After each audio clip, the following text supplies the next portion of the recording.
Lettre numéro 40, jeune fille à l'université. Ce texte, dont l'importance n'échappera à personne, est la lettre aux amis et bienfaiteurs du mois de septembre 2001 du séminaire américain de la Fraternité sacerdotale Saint-Pédis à Winona, dans l'État du Minnesota, aux États-Unis, écrite par Monseigneur Williamson, un de nos évêques.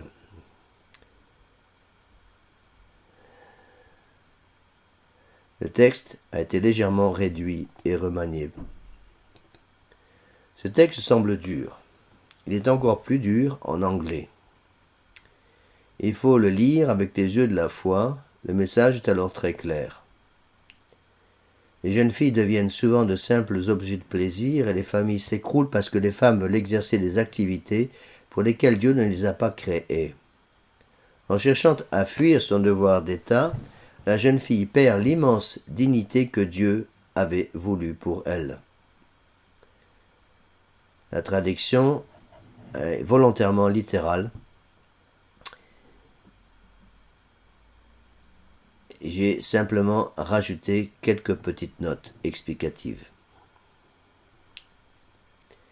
L'homme révolutionnaire a trahi la femme moderne. Comme elle n'est plus respectée et aimée comme femme, elle essaie de se transformer en homme. Comme l'homme moderne ne veut plus qu'elle fasse ce pourquoi elle a été créée par Dieu, à savoir être mère, en ayant des enfants et en les éduquant, elle se venge en envahissant les domaines réservés à l'homme. C'est bien la faute de l'homme. En fait, il a fallu attendre notre époque moderne pour voir des femmes rêver d'aller à l'université, mais cette idée est maintenant tellement passée dans les mœurs que même des catholiques ont de la peine à comprendre qu'il y a un problème. Cependant, et ceci rassure un peu, tout catholique ayant tant soit peu de respect pour la tradition reconnaît pourtant, par exemple, que les femmes ne doivent pas être ordonnées prêtres. Hélas, l'idée d'envoyer les femmes à l'université fait partie de cette attaque massive contre la nature créée par Dieu, attitude caractéristique de nos temps modernes. Le fait que les jeunes filles ne devraient pas aller à l'université découle de la même nature même de ces universités et de la nature même des jeunes filles.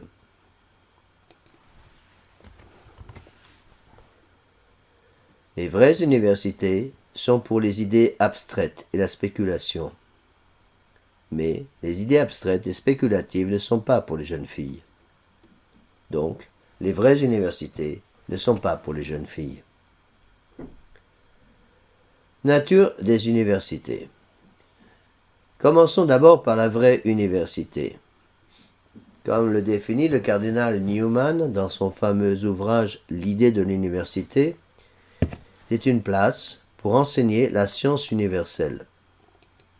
Dans ce sens, les universités sont une création de l'Église catholique au Moyen-Âge, et comme le cardinal le rappelle de façon merveilleuse, la théologie y tient avec honneur sa place, car en tant que science de l'être suprême, elle est la science suprême qui ramène toutes les autres sciences à leur place propre. Ainsi, une véritable université est un endroit où l'on étudie toutes les réalités sous l'autorité de la théologie catholique. L'importance des sciences et la nécessité qu'elles ont d'être guidées par la théologie sont des raisons pour lesquelles l'Église catholique a toujours voulu créer des universités et pour lesquelles elle seule est capable de créer de vraies universités dirigeant ultimement toutes les études pour la plus grande gloire de Dieu et le salut des âmes. Nos temps démocratiques, en rejetant Dieu et en détrônant la théologie, vont rendre absurde l'existence même des universités.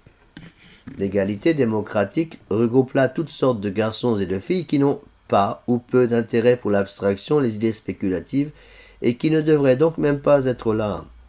Mais aussi parce que ces universités mettent sous le boisseau la théologie, rendant ainsi la vraie philosophie ridicule.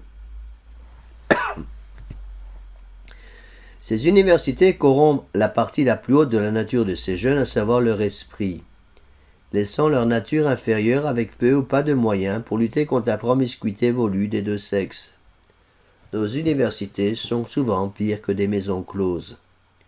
Observez le gâchis visible sur le campus de n'importe quelle université aujourd'hui. des hommes qui sont devenus des nouilles sans colonne vertébrale et des femmes sans aucune valeur morale. De telles universités qui enseignent le mépris de Dieu et de la nature vont ne faire qu'une bouchée de la foi de ces jeunes, à supposer qu'ils l'aient encore, de leur moralité et de leur bon sens. Pauvres parents. Ils se sont moqués de Dieu, mais on ne se moque pas de lui. Raison de plus pour ne pas envoyer une jeune fille dans une telle université.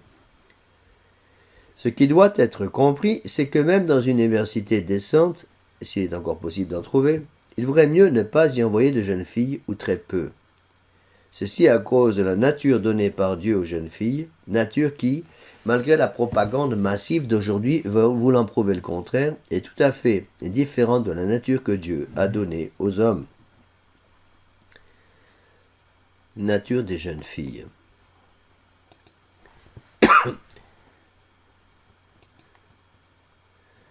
Afin de comprendre sainement quelle est la nature de la femme, faisons appel au docteur commun de l'Église, à savoir saint Thomas d'Aquin, distant maintenant de 3/4 de millénaire de notre temps troublé. Il donne 3 raisons dans sa somme théologique, Seconda Secundae, question 177, article 2, pour lesquelles une femme ne doit pas enseigner dans l'Église en public. Ces raisons peuvent être appliquées à la question qui nous préoccupe. Pourquoi les femmes ne doivent-elles pas enseigner ou étudier dans une université publique? Premièrement, dit-il, parce que l'enseignement concerne les supérieurs et que les femmes ne doivent pas être supérieures mais soumises à leur époux. Genèse 3, 16. Deuxièmement, parce que les femmes qui enseignent publiquement peuvent facilement enflammer le désir impur chez les hommes. Ecclésiastique 9, 11. Troisièmement, parce que la sagesse des femmes est en général incomplète.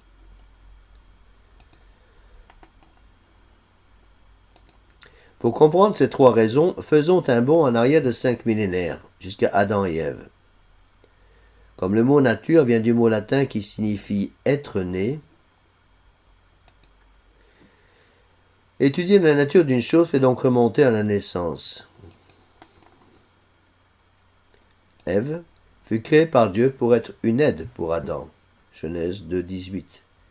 Elle devait l'aider, dit saint Thomas d'Aquin, prima pars, question 92, article 1, pour tout ce qui concernait la génération de l'espèce ou la reproduction. En effet, pour toute autre fonction, l'homme aurait été mieux aidé par un autre homme.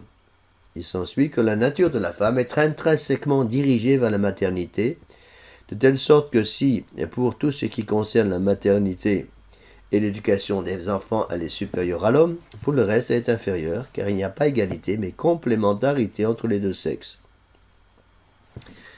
Pour attirer un homme et se marier, pour devenir une mère, pour nourrir et élever ses enfants, pour retenir leur père, une femme a besoin de dons supérieurs de sentiments et d'instincts. Sensibilité, délicatesse, tact, perspicacité, tendresse, etc. Dons par lesquels son esprit sera sans cesse travaillé, et c'est là la raison pour laquelle le mode de pensée de l'épouse échappe si souvent à son mari. Pour remplir ce rôle de génération qui consiste à garantir la survie et la continuation de l'espèce humaine, Dieu a façonné son esprit de telle manière qu'il fonctionne sur un plan complémentaire et tout à fait différent de celui de l'homme. Si l'homme cherche à bâtir quelque chose, la femme, elle, s'attache à élever quelqu'un. L'esprit de l'homme est conçu non pas pour être balayé par les sentiments, mais au contraire pour les contrôler, de telle façon que si ses sentiments sont inférieurs à ceux de son épouse, sa raison est supérieure. La raison étant supposée régner chez les êtres rationnels, il est donc dans la nature de l'homme de gouverner raisonnablement son épouse, qui devra à son tour accepter raisonnablement d'être gouvernée. Genèse 3, 16. Ainsi, si la femme est reine des sentiments en la maison, l'homme doit être le roi de la raison chez lui. Il lui faut donc chérir son épouse et l'écouter, mais elle doit cependant lui obéir parce qu'il est dans la nature de l'homme d'avoir une vue plus large et d'être plus raisonnable. Éphésiens 5, 22 à 25, Colossiens 3, 18 et 19. Première raison. Tandis que dans les universités modernes, les hommes suivent la règle « si cela te plaît, fais-le », Au contraire, dans une vraie université, on est supposé penser aux réalités universelles, ce qui est les prérogatives de l'homme. Une femme peut penser de cette manière ou donner l'impression qu'elle brasse des idées spéculatives, mais alors elle ne pensera plus comme une femme. Elle ne peut éviter le dilemme. Elle ne peut faire ce qui regarde en propre la pensée ou le travail de l'homme sans détruire en même temps, au plus profond d'elle-même, une partie de sa nature féminine. L'avocate vérifie-t-elle sa chevelure avant d'entrer dans la salle d'audience pour y plaider? Si elle le fait, c'est une avocate distraite. Si elle ne le fait pas, c'est une femme à qui il manque quelque chose. La vraie université tend à former des chefs, car les vrais étudiants ont réfléchi sur les différents degrés de réalité universelle. Le cardinal Newman pourrait objecter qu'un esprit cultivé est une fin en soi. Il n'en demeure pas moins que si l'Église a développé des universités, c'est bien pour former une élite intellectuelle qui aidera dans chaque société de nombreuses âmes à se sauver, surtout si cette élite a été formée d'abord avec la vraie foi catholique.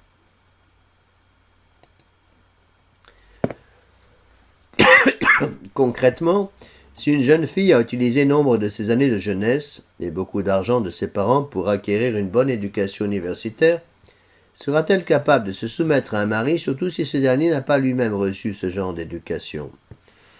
S'il a reçu un même genre d'éducation universitaire, ne va-t-elle pas souvent se disputer avec lui?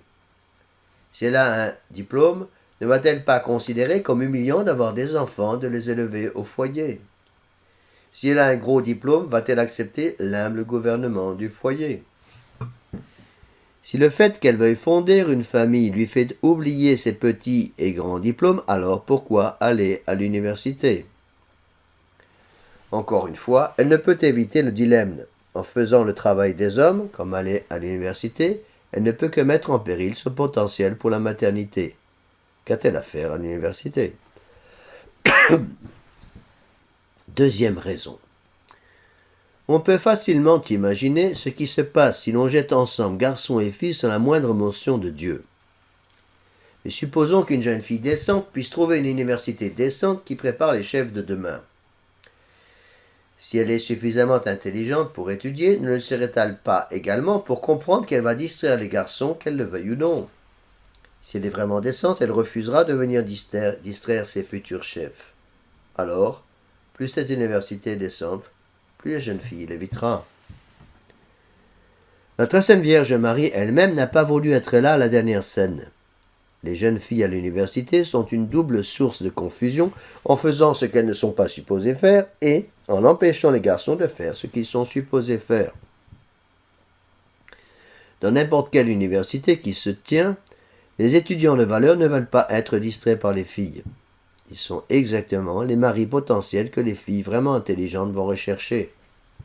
C'est pourquoi ces filles vraiment intelligentes n'iront pas à l'université. Troisième raison. La sagesse de la femme dans sa famille est sans prix, car elle vient tout droit de Dieu, mais elle est une sagesse incomplète et imparfaite, car elle ne voit qu'une partie de la réalité. La femme n'est pas moins intelligente que l'homme, elle l'est différemment.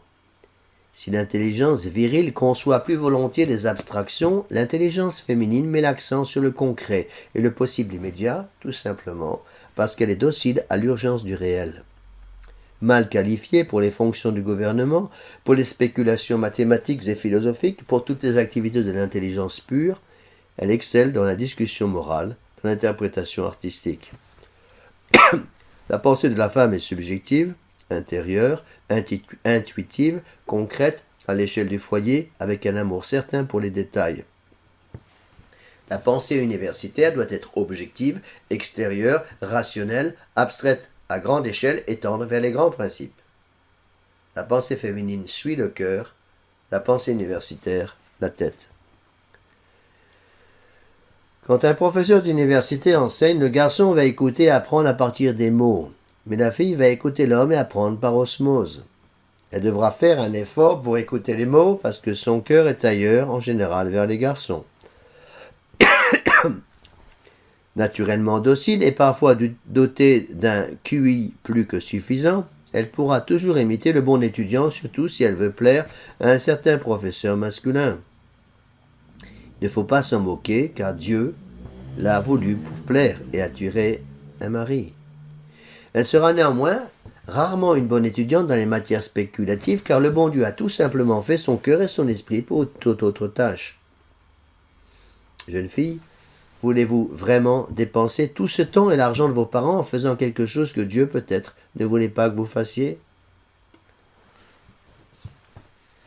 Objection.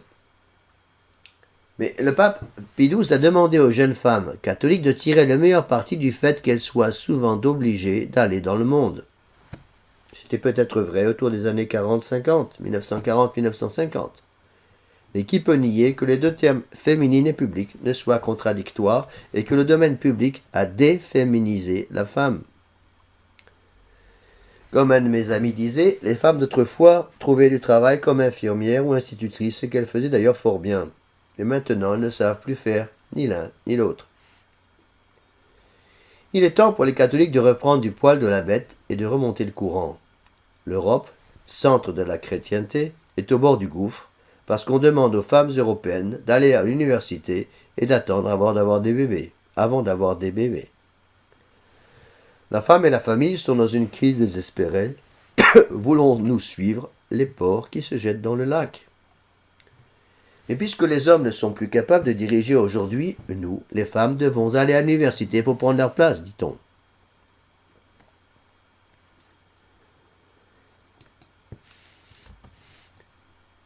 Vous ne pouvez pas prendre leur place. Les exceptions ne font que confirmer cette règle.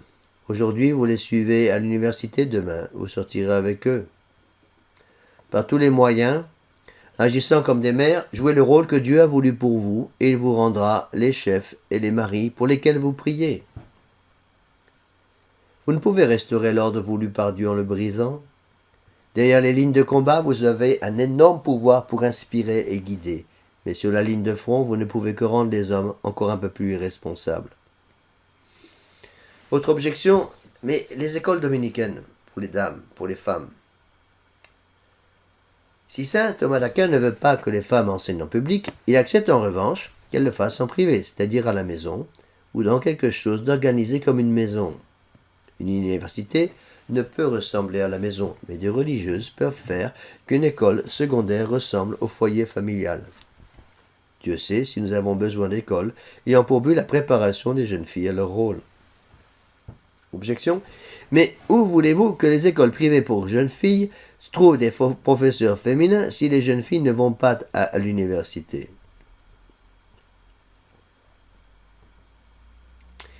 Il n'y a pas besoin d'une éducation universitaire pour apprendre aux élèves d'une école secondaire ce qu'elles doivent savoir, par exemple l'économie et l'organisation de la maison, le soin et l'éducation des enfants, la préparation spirituelle et sociale en vue du mariage. Pie XII, 24 juin 1949, discours à l'Union des femmes catholiques. Néanmoins, si les lois de l'État, comme en France, exigent des diplômes universitaires pour enseigner ou ouvrir des écoles, alors des études universitaires peuvent devenir exceptionnellement nécessaires. Mais les exceptions font les mauvaises règles. Il y a d'autres exceptions que le bon sens dicte, pour des femmes obligées de travailler pour des raisons financières ou qui ne peuvent pas se marier. Mais que faut-il penser alors d'une université mixte de la fraternité Saint-Pédis comme l'école Sainte Mary's dans l'état du Kansas ou l'Institut Saint-Pédis à Paris? C'est là l'esprit de l'Église, qui enseigne la foi catholique aussi profondément que possible dans des circonstances difficiles. Mais avec le temps et l'expansion de cet institut, j'espère pieusement que les garçons donneront un tel exemple en recréant un monde catholique que les jeunes filles comprendront qu'elles n'ont plus besoin d'aller dans cet institut universitaire.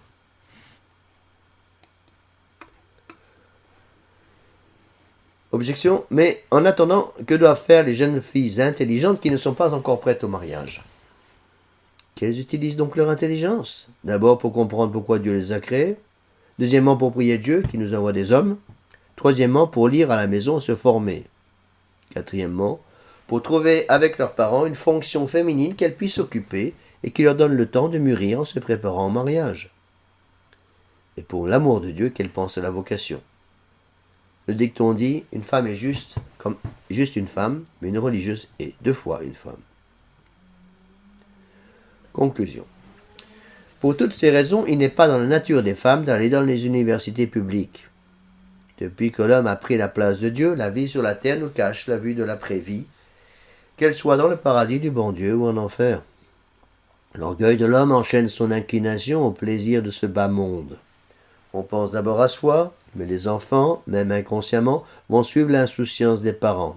Alors tout va se détruire, les enfants, le foyer, l'amour. La vie de la femme est naturellement centrée sur les enfants. Sa vie va devenir ainsi vide, comme sa maison, surtout si, à cause de son travail, le mari est souvent loin de chez lui. Elle aura alors le désir inévitable de le suivre dans son domaine, c'est-à-dire à l'université, où elle pourra imposer son point de vue féminin qui est frustré chez elle. Elle ne se satisfait pas avec une vie qui n'a plus de sens pour elle. Comme cette lettre a expliqué, une telle destruction de la famille, du foyer et de la femme est une violation trop profonde de la nature pour que ce mode de vie moderne puisse survivre. Que des hommes catholiques, avec une foi qui leur donne un pouvoir sur la nature, se lèvent pour prendre à bras-le-corps la situation avec sagesse et prudence et trouver un remède aujourd'hui. Un voyage de plusieurs milliers de kilomètres commence toujours par le premier pas. Hommes, réfléchissez. Et vous, jeunes filles, je vous bénis, ainsi que vos parents et tous les chers lecteurs, tout dévoués dans le Christ.